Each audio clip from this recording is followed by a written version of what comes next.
Good afternoon, ladies and gentlemen. My name is Ashikin and I will be your MC for today. Welcome to our pre-ACES webinar on advancing clean energy and carbon markets in Asia. As a prelude to the Asia Clean Energy Summit 2024, this webinar will set the stage for the region's most influential clean energy event. This session will feature a keynote address and a panel discussion focusing on the critical themes of clean energy and carbon markets. Just some housekeeping before we begin the session. We will start with the presentation and answer questions at the panel discussion later. All your mics will be kept on mute. So please use the chat box and share with us your questions if any, and we will answer them at the panel discussion later. Now, without further ado, I would like to invite Ms. Kavita Gandhi, Executive Director of ACES, to say a few words. Kavita, please. Good afternoon, everyone. I would like to extend on behalf of ACES a very warm welcome to each one of you to our pre-ACES webinar. Thank you for joining us today. As many of you know, we will be staging the 11th edition of Asia Clean Energy Summit on 22nd to the 24th of October at the Marina Bay Sands as part of the Singapore International Energy Week, or SIU.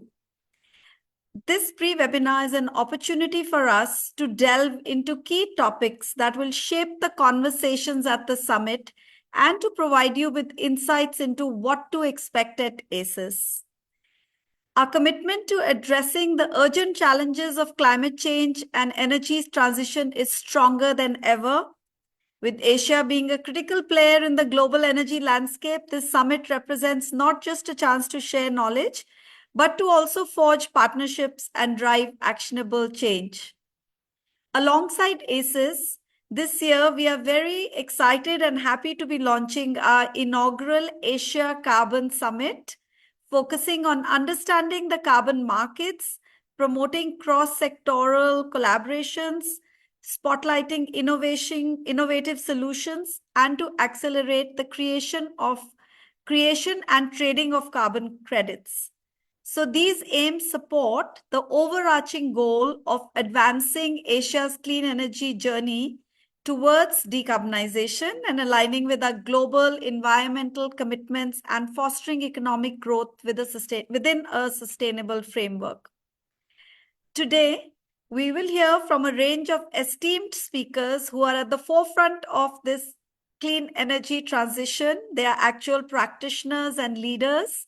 Their expertise and vision will provide valuable context for the discussions we will have at ACES, and we are eager to engage with you, our participants and partners, in exploring these vital topics.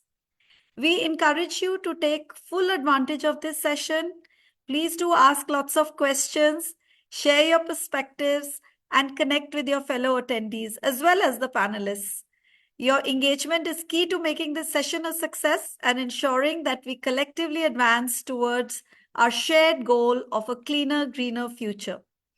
Finally, I would like to take this opportunity to thank our moderator, Dr. Devan Chaya from KPMG, and our panelists, Mr. Krishan Kumar from GE Vernova, Mr. Tim Anderson from Sun Cable Indonesia, Mr. Gavin Ada from Peak Energy Asia, and Mr. Vinod Kesava from CRX International. Thank you, gentlemen. And we promise to present you more ladies at the ACES. Finally, we look forward to a productive session and seeing you all at the Asia Clean Energy Summit and the Asia Carbon Summit in October. Thank you.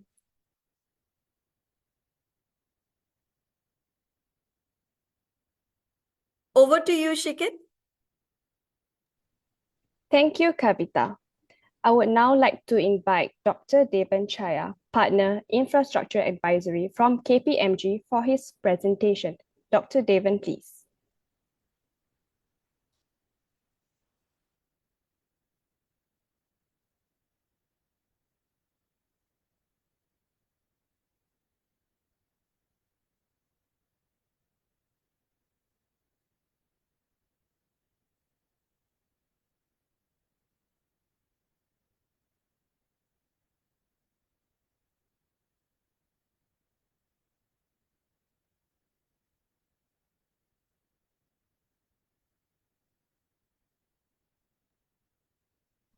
A very good afternoon to all of you. Hope you can all hear me. We can. Perfect. Thank you so much, Kavita, for organizing this. I think it is very timely that we are organizing this as part of the prequel to what is going to follow as the main show in ACES. And I'm very privileged to have with me fellow panelists who will share a lot of insights into how the integration of various renewable energy solutions will happen over a period of time, and how we are going to be seeing or experiencing the advent of a renewed carbon market with different strategies being deployed across the globe for reinvigorating the interest, at least in the offsets, especially on the voluntary side. So we'll talk a bit more about that. I hope you can see my screen. We are basically talking about the aspects of the energy scenario changing over a period of time. And this scenario is changing because we have, in terms of the requirements, about 30% of all our energy is going to come from a renewable source at some point before 2030. And that's something which we have all aspired to be at the COP28 last. One of the significant announcements was tripling the renewable energy quantum in our energy mix. And that is a significant point which needs to be brought home in the regional context, and especially in the Singapore context, when we have the paucity of renewable resources, especially from an investment scenario. We will also see the capital reallocation that is about to happen in terms of how we reallocate the capital into renewable space. However, that will also lead to challenges of stranded assets.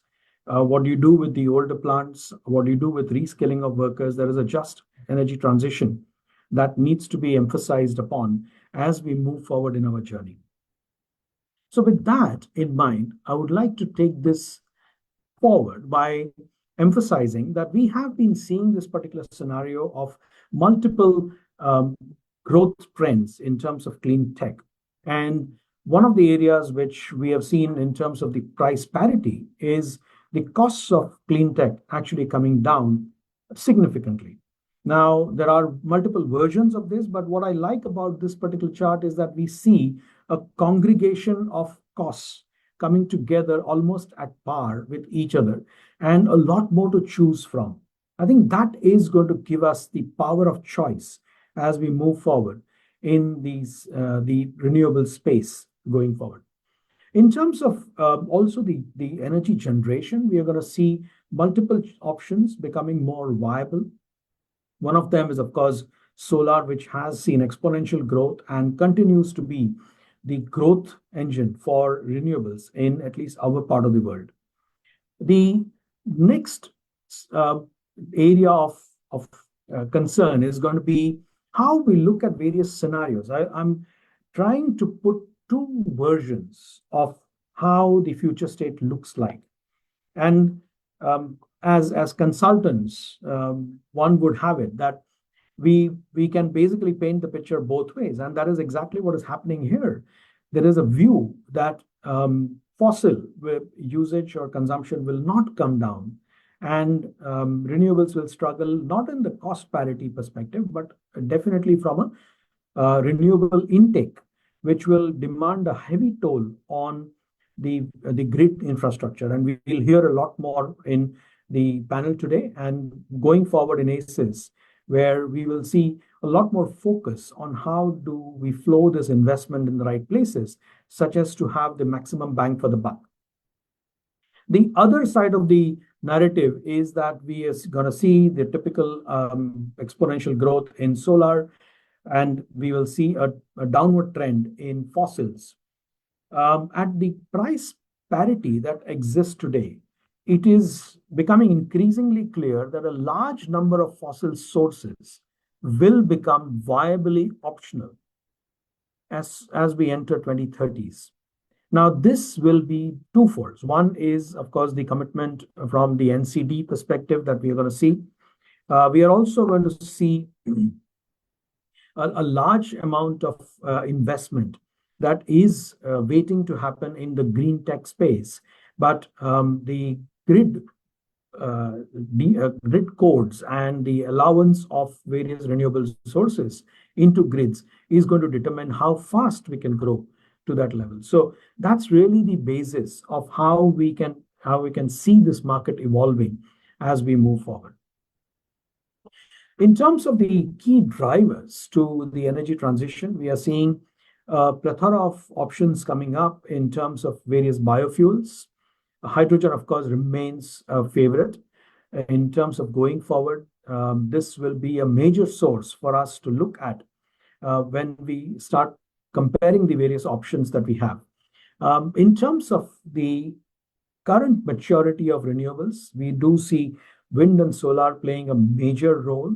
However, batteries are becoming quite an important and essential aspect of how we look at the closing of loop in the renewable space. And that is where we are looking at a massive growth in this particular space, mainly because the adoption of a mature technology is much more rampant than unproven technologies or semi-proven technologies. So that is where we will have to see how hydrogen can be blended more than 30%. How do we ensure that the efficiency of hydrogen doesn't reduce drastically as it does today when we start blending more than 30% into the mix with gas? So those are the various technological challenges that do remain. But we are fast moving to a space where we will potentially live with various diversity in terms of our resources, in terms of our fuel choices, and of course, diversity in terms of how we consume power. Because one of the more important ways in which Singapore, especially, is looking at the pivotal role of demand response, or in short, it would be the way in which we consume power, because every kilowatt that is not used is not produced. And therefore, we do see a big role being played by energy efficiency as we move forward in this space of high variability in renewables energy. And then finally, of course, how do we mitigate? If we are to live with fossils for some time to come, then how do we mitigate that using the carbon capture? So those are the four main drivers as we see. And I will invite my fellow panelists to talk a bit more about one of the areas in detail each. So we will look at different angles of how this particular drivers will impact our energy scenario as we move forward. I'll come to this particular part a little later, but I want to bring in the concept of the voluntary carbon markets. We have seen, I'm just juxtaposing the scenarios where we are seeing the compliance-based markets, and this is really to do with how we are integrating the various drivers of renewable energy and the potential for us to generate more credits using innovative methods of abatement or reduced usage. So this is where we are talking about the compliance market almost entirely dominating the carbon space. But we have a sliver of hope here, because we do see an uptick in the way we are able to see the voluntary markets playing a role, especially in the indirect compliance method of carbon taxation. So we will see an uptake, and as soon as we start talking about the ASEAN economies, we are seeing movements in many of the countries where grid codes are being modified. At least there is a movement towards identifying what needs to change and the various tax regimes that might be renewed as we move forward into the renewable space. We will talk a lot more about this, but I just want to touch upon this before we bring in the experts on carbon markets to talk more about this. But essentially, we are looking at the opportunities where we are, as I mentioned, newer technologies give rise to new ways of generating credits. At the same time, these credits can be verified almost entirely on an autonomous basis. That would give us the added advantage of not having to go through the extensive, laborious process of verification that does happen in most requirements across the voluntary market consumption. So we are looking at this exponential growth that might happen. It really is dependent on various regulatory factors, and we will study some of them today. And also in terms of the potential challenges that exist. Of course, there's always the second side of the coin, which is in terms of how do we face the challenges of not having to deal with greenwashing. This is something which has been in the news. It has been a major factor, which is taking the credit away from the credit, which is due. And that is something which we will need to identify or work on in terms of providing an alternate way in terms of providing the verification. So we are seeing an increased technology intervention in the verification basis and how these credits can be then trustworthy going forward. Because it all is about how much trust we can put into what we are buying today. And therefore, the overall scenario for carbon markets does look interesting. It does look promising. And we do see various aspects of carbon markets, especially integrating with the renewable energy markets, which are almost at two ends of the spectrum, but driving each other's growth. So we are looking at this spectrum very, very with keen interest, and there is a very high possibility of these acting almost in tandem as we move forward. Just to give you an idea in terms of the RECs, which is again the other form which could be a main driver for us. In terms of RECs, we have seen RECs playing a large role in terms of how we are able to move from one energy production basis down to how we are able to then monetize that energy production using the RECs. Now, this also is adding the RECs, and the pricing of the RECs is also adding to the viability of various renewable projects. This is an important aspect because, again, from a business modeling standpoint or even financial modeling standpoint, we do need to identify various other ways to offset the cost of setting up the renewables. RECs could provide that particular option of us going into providing the right amount of emphasis in terms of changing this financial model to a net positive in a much shorter period of time, because RECs have an intrinsic value that can be then monetized across the value chain. So we are looking at this, the expanse of RECs in a very different and robust manner. We have seen that the prices of RECs especially in the Singapore market are quite promising. So we can have a look at in terms of the various aspects of the range of these particular RECs essentially is quite large.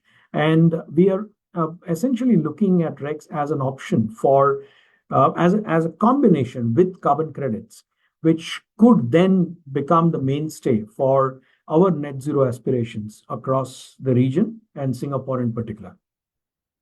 I'll just take one more minute to conclude my presentation, which will be to emphasize the newer financing models, funding models that we have seen come up because we need new ways of doing business. And one of them, which I wanted to showcase here for you, is the innovative way in which World Bank is creating a potential bond which could bring in philanthropic capital. Now, this is an important area because if I can just give you an estimate, if you'll start looking at blended finance for renewable projects, philanthropic fund is going to play a very large role in terms of just energy transition, ensuring that we don't forget in the quest of growing the renewable space, we don't forget to rehabilitate the folks who are going to be denied employment or a living because of the shift in the energy landscape. Now, this is something which we can look at from again, harnessing more capital from different sources. So philanthropic happens to be one. If I can just give you some numbers, in the US and the Europe, we are looking at about 2% of GDP going as philanthropic capital or philanthropic funds which are available.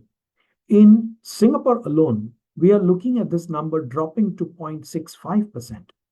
So there is a large gap in terms of the other developed economies and how philanthropic funds flow into Singapore.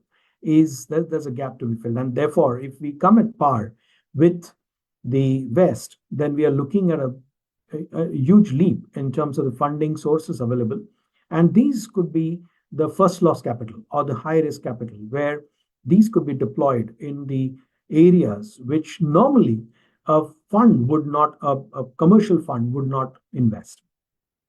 So just to round up my example on the innovative ways of financing. So World Bank is creating this particular bond. In fact, it's available now. They would be taking in simple terms, they would be taking in the philanthropic capital. There's no capital loss. They can guarantee there's no capital loss, but there is no monetary return per se. So what they do is they will match that fund and invest in green projects. These green projects will then yield either RECs or carbon credits, and a portion of this carbon credits will then be sent back to the philanthropic host who has invested in the first place. So there is a element of monetization, but that comes in much later when the project is successful and it started producing the credits as a running operation. So it is something where you are actually getting in a blended finance model in a very different approach, which basically opens up the tap to do a lot more in the renewable space and also the just energy transition.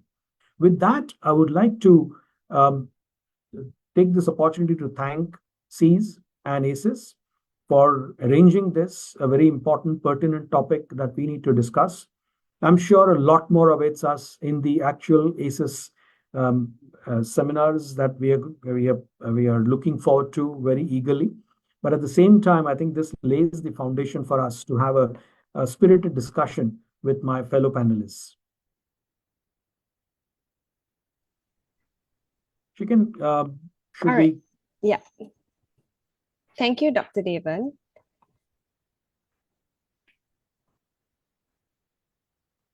Yeah. We have now come to the panel discussion. Before we begin, please use the chat box if you have any questions. Our moderator, Dr. Devan, will address the questions during the Q&A session at the end using the Q&A chat box. Now, I would like to hand over back to Dr. Devan Chaya from KPMG, who will be moderating this session, and also to invite our panelists from GE Vernova, Sun Cable, Peak Energy Asia, and Climate Resources Exchange International to turn on their camera. Panelists, please. A very Over good to afternoon you. to all of you. Thank you, Shiken. Hey, good afternoon, David. It's great to have you on the panel. It's my privilege to have the opportunity to moderate all you distinguished gentlemen. And as Kavita mentioned, during the ACES event, we're going to have more female panelists. So we'll have more diversity on the group.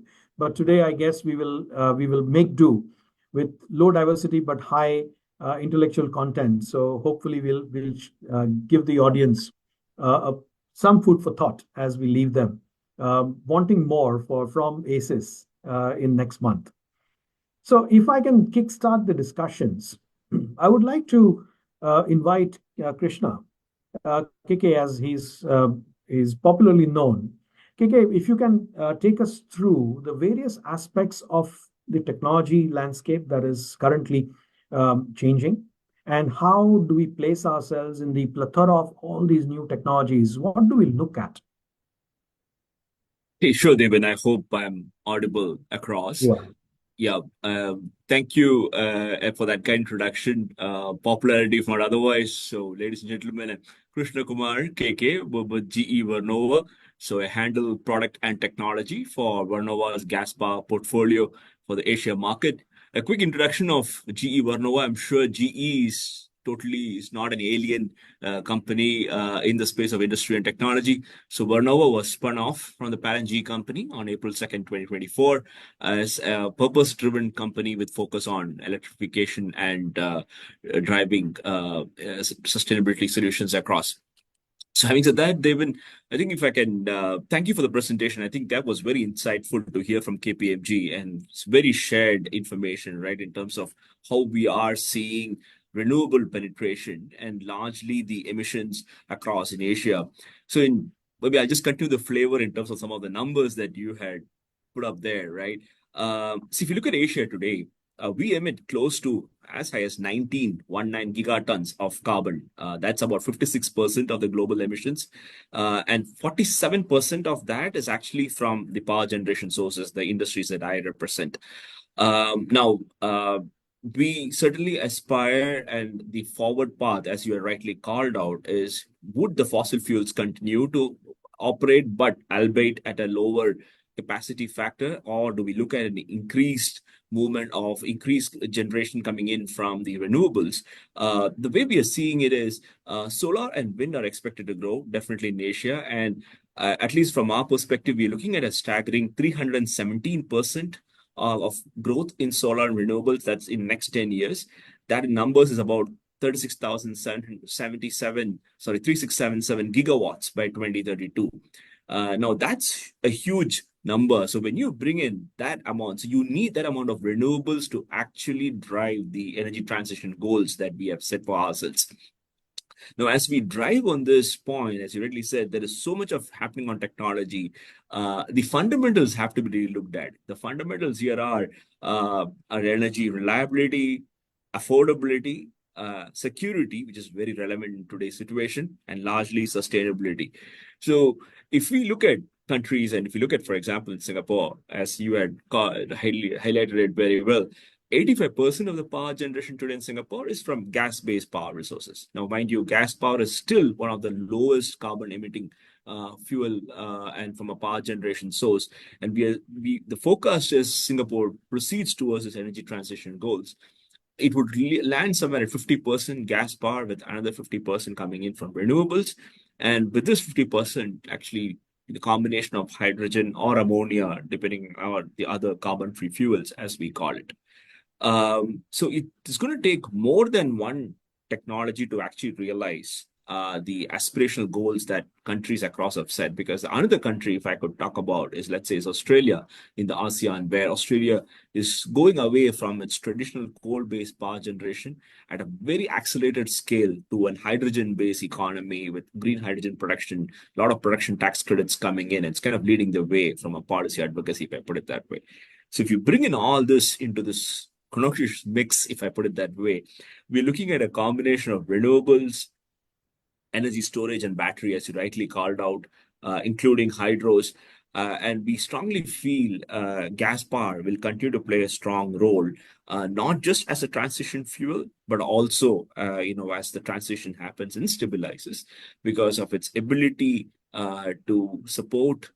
In the case of as renewables come in, you would have challenges on grid, something I'm sure we'll discuss more in our today's discussion in terms of grid stability, the variation that comes in the grid. So gas power as a technology is very much well placed to manage those elements or challenges in the grid, as well as operate on carbon-free fuels like hydrogen, ammonia, and other biofuels, and also on the carbon capture and storage, which is also, the hard to abate sectors, So that's some of the technologies that we see, Devin, if I have to just give it a perspective of this cocktail that's going to really come. So, I mean, my signing off, my last view here is it's going to take more than one pathway in terms of technology for countries, for governments to actually realize their energy transition goals. Yeah. Awesome. Thanks so much for that introduction to various aspects of the technologies. I would like to move on to Tim. Tim, as you are in the center of interconnection, you are in the center of various discussions happening between governments, and you are also on the forefront of the energy revolution that is happening. However, what I would like to probe with you is the investment. How are we looking at the investment scenario in the renewable space?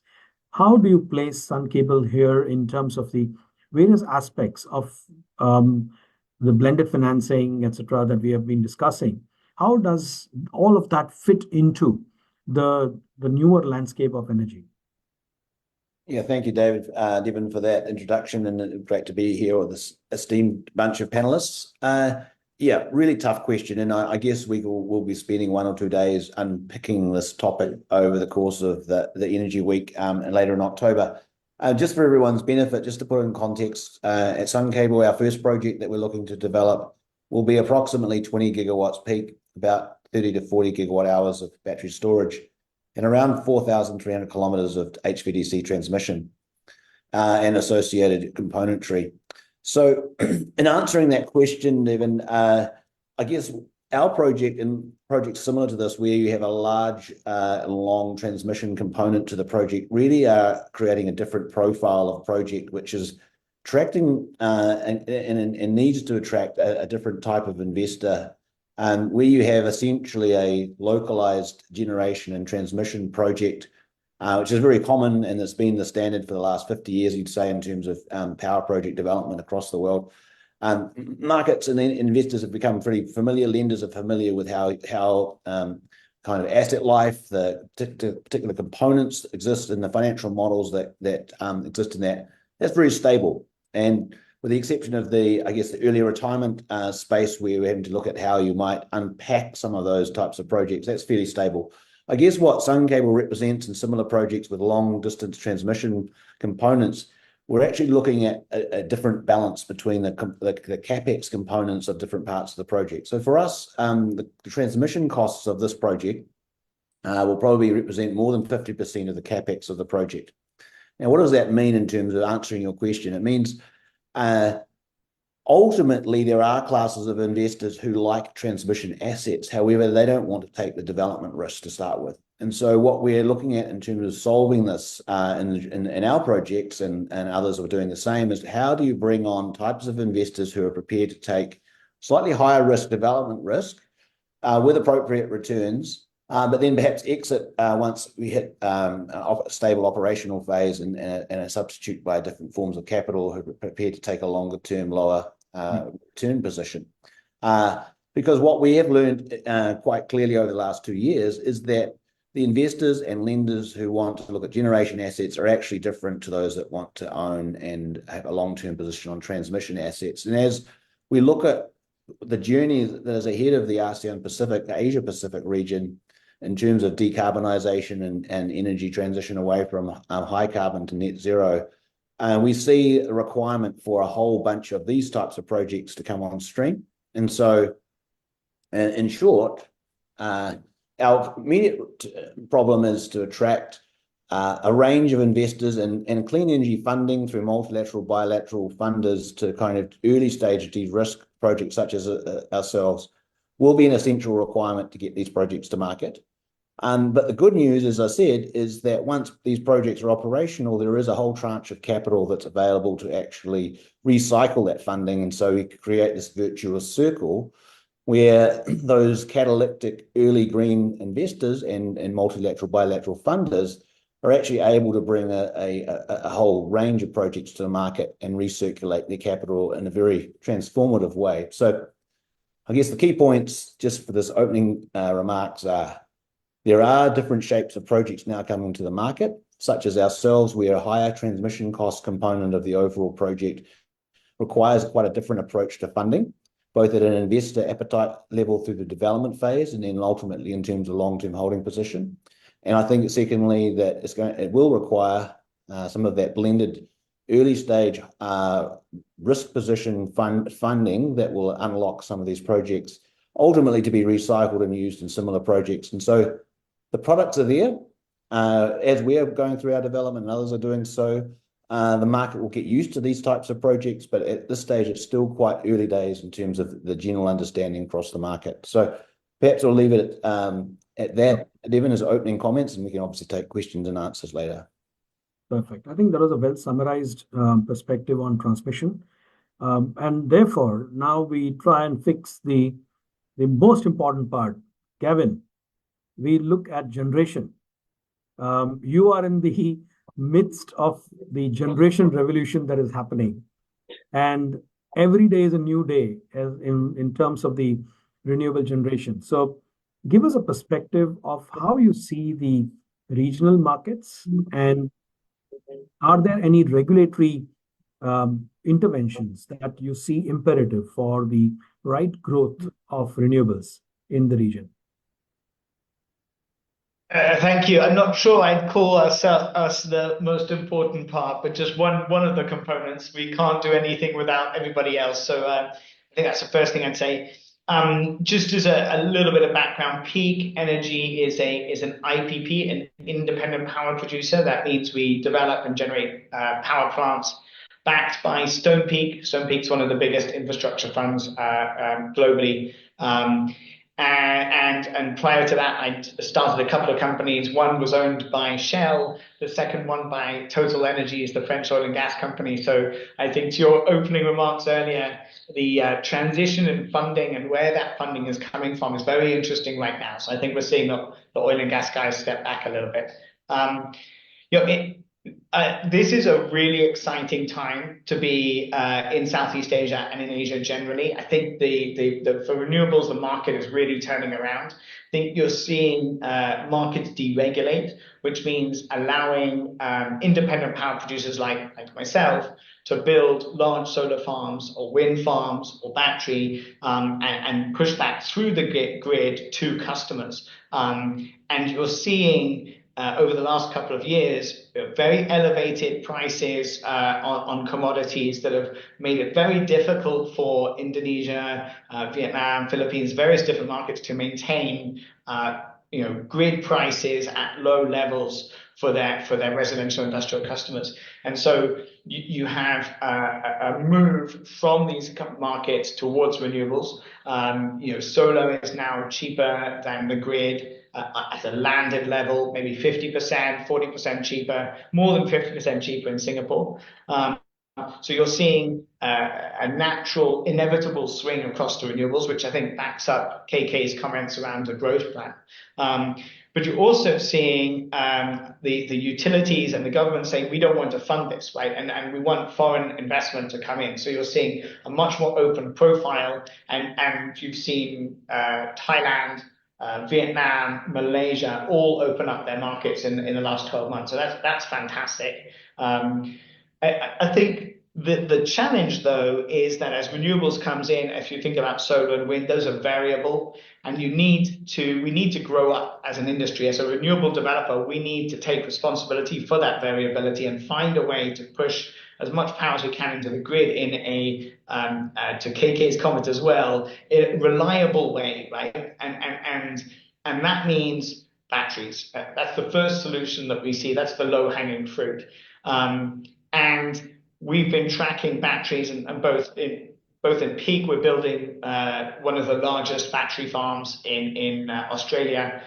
We just developed a significant portfolio of batteries in Japan, and you've seen the curtailment and rapidly rise in Japan in the last 12 months. So what's exciting for me is if you've tracked batteries, we've been testing the model.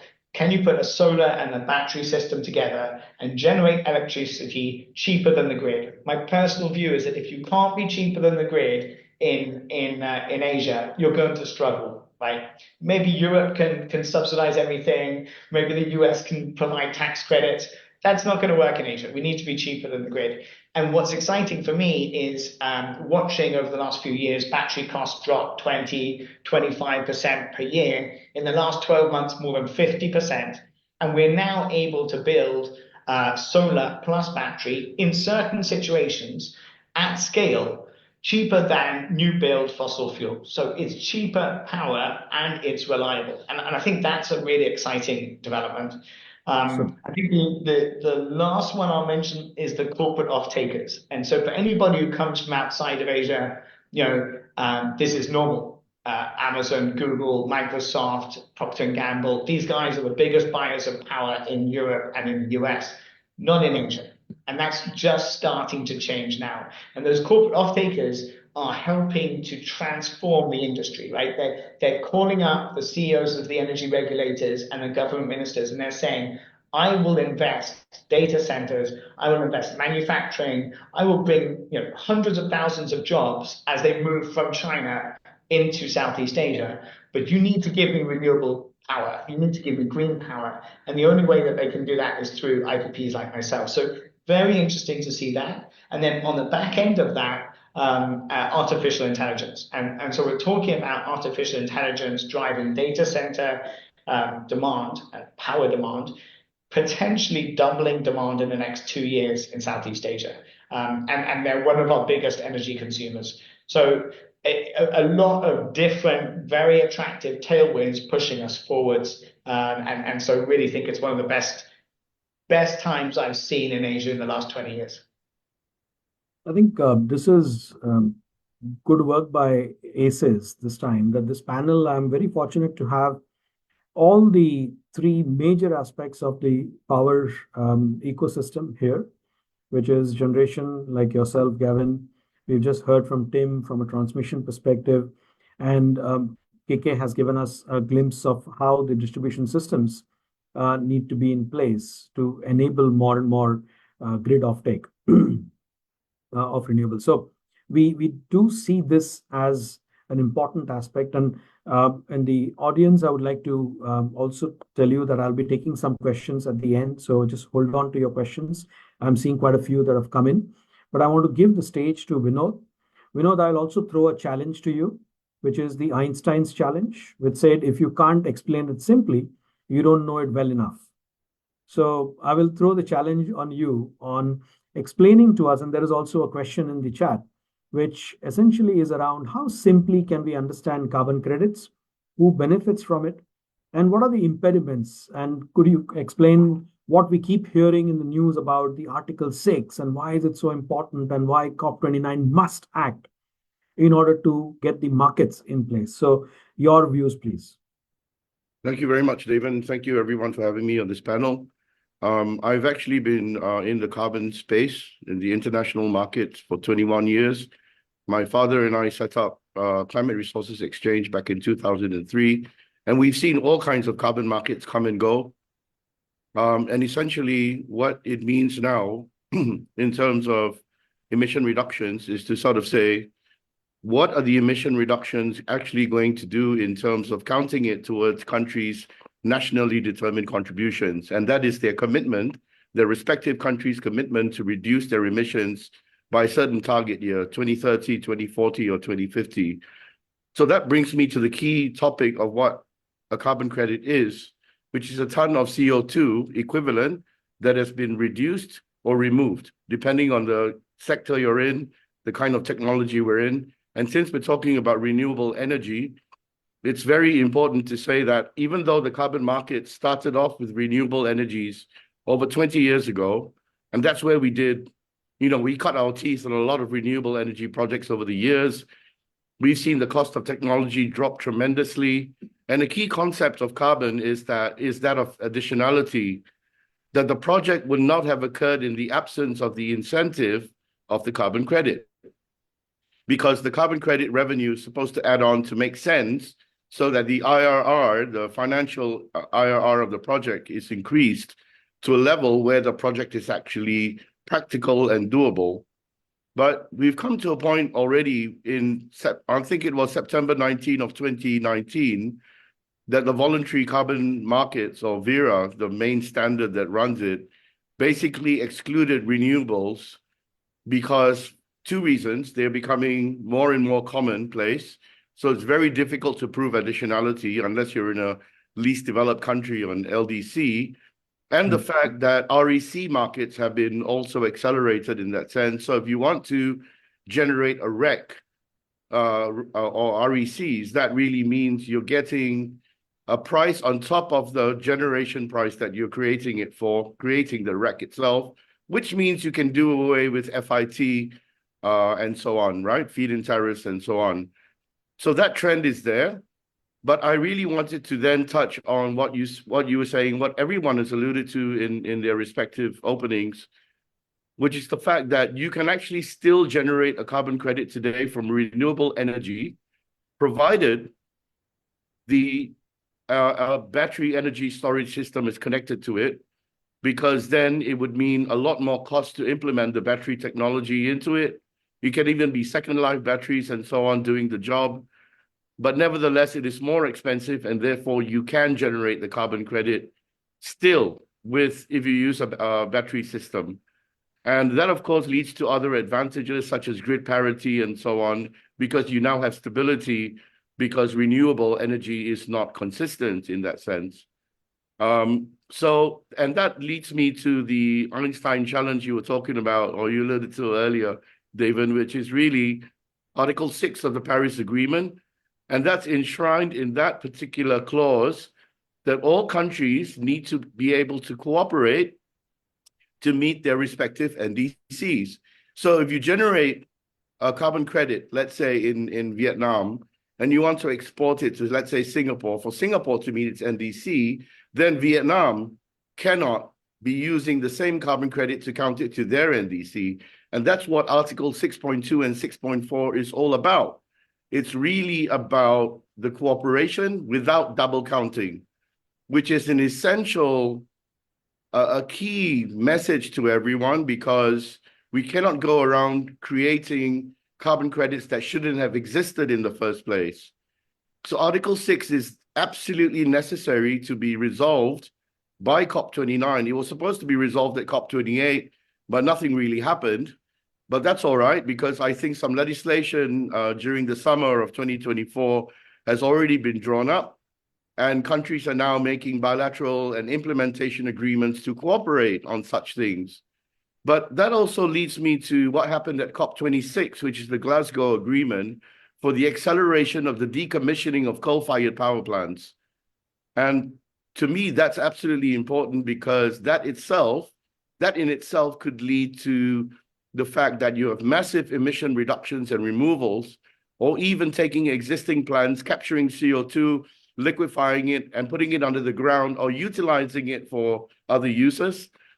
The creation of hydrogen through, if you take biomass waste, organic biomass waste, you put it through a pyrolysis reactor, you can produce a product that's called biochar that can replace chemical fertilizers to a certain extent.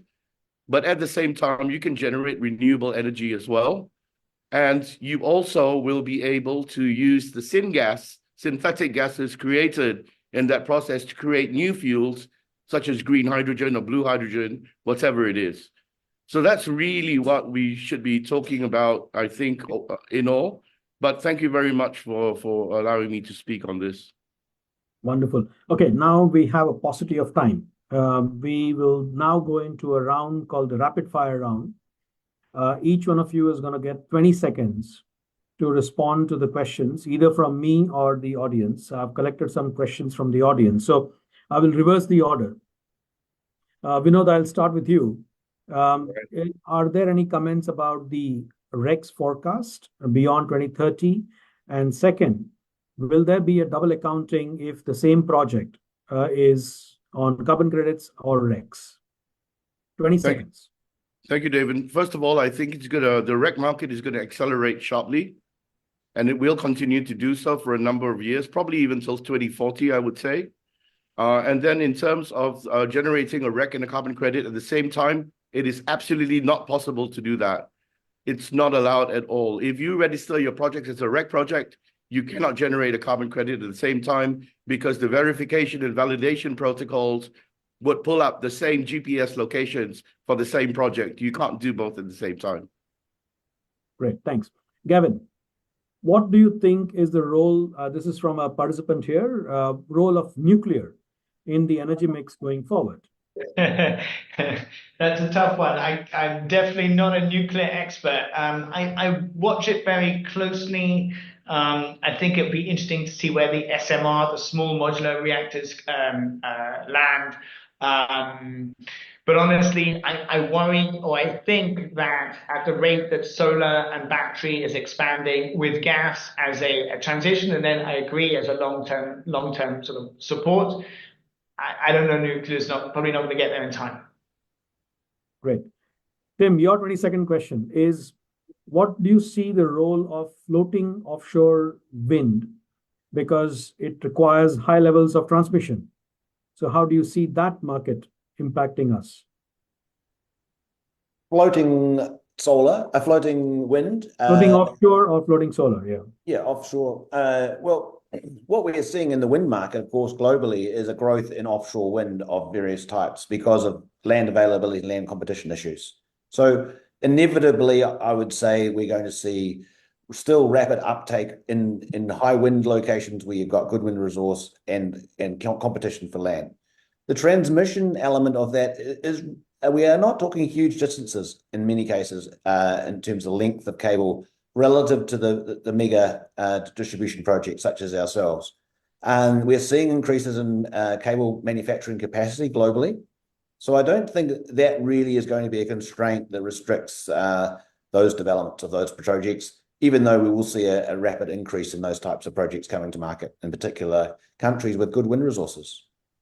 Wonderful. So we do see that as a positive for our region. KK, your question is around the technologies that influence the management of intake of various renewables into the grid without actually investing in the upgrades of the various equipment level. However, using digital to support and proliferate more in terms of the renewables that can be taken in and reduce curtailment. 22nd question. Yeah, I'm quickly on that, David, is as renewables come in, and rightfully so, as I mentioned earlier, that would introduce certain few key factors in the grid would be the grid resilience and the grid reliability. These are the two factors that will be tested because of the challenges that renewables also brings in terms of dispatchability, the inertia, which is traditionally what is there in the grid, the complexity because you're no more handling with the producer and the consumer, you're having prosumers with electric vehicles and the whole lot of that coming in. And the traditional way of where the transmission, where the producers were and the consumers were, that's moving away. You would have a producer in a very far inland where it's solar high or a wind catchment area to a consumer very far away. So these are all bringing in the distribution energy resources. So these are some of the challenges. Software, I think from Vernova's perspective, software and digital solutions are going to be a huge key, especially when it comes to better grid management, handling grid inertia, and also the complexity of the overall grid reliability. So those are some of the key factors that we will see, and we are continuing to see massive deployment in the coming times, David. Great. I'll just take one more question, and that will be Wendy's question, which was also my original question, but Wendy has asked it. So this one comes to Vinod. You mentioned about the increased, or rather the increased interest in RECs. And therefore, what is the impact of green imports, especially in the Singapore market? We have very high priced RECs right now. So what do you feel about that? Well, I think the price will drop, but it also depends really on the buyer's preference, because some buyers prefer to buy from the same grid only on that same year of generation that it happened. But having said that, I think the prices will definitely have to come down. Singapore prices are already too high because the supply is very low. But now you have new supply coming in, it will be affected. Okay. Now we have a yes and no round, which is you're going to need to answer yes or no. I'll come around to all of you. And that will be the summing up of the discussion. But look forward to having these discussions in a much more elaborate manner during the ACES event proper. But let's start with KK. My question would be the same to all the panelists, so the others will get some chance to think about it. But will Singapore meet its net zero by 2050? Yes or no? Well, certainly yes, with the thought process and the investment that's going on hydrogen and ammonia space. I think certainly there's a pathway, David. Tim? Yes. Gavin? Yes, I think with the import projects, I think that's going to be a complete game changer. So I think we're already seeing many gigawatts of capacity coming online. No problem. Vinod? Yes. Great. With that, thank you so much for participating actively in this particular discussion. Thanks for your lively answers. And back to you, Kavita, Shikin. Thank you so much. I'd like to thank all the panelists and also all the attendees. Thank you for being here. I found the discussion very exciting, and I can't wait to see all of you at ACES and also at the Asia Carbon Summit, which we are launching this year. Thank you, everybody. Thank you, team.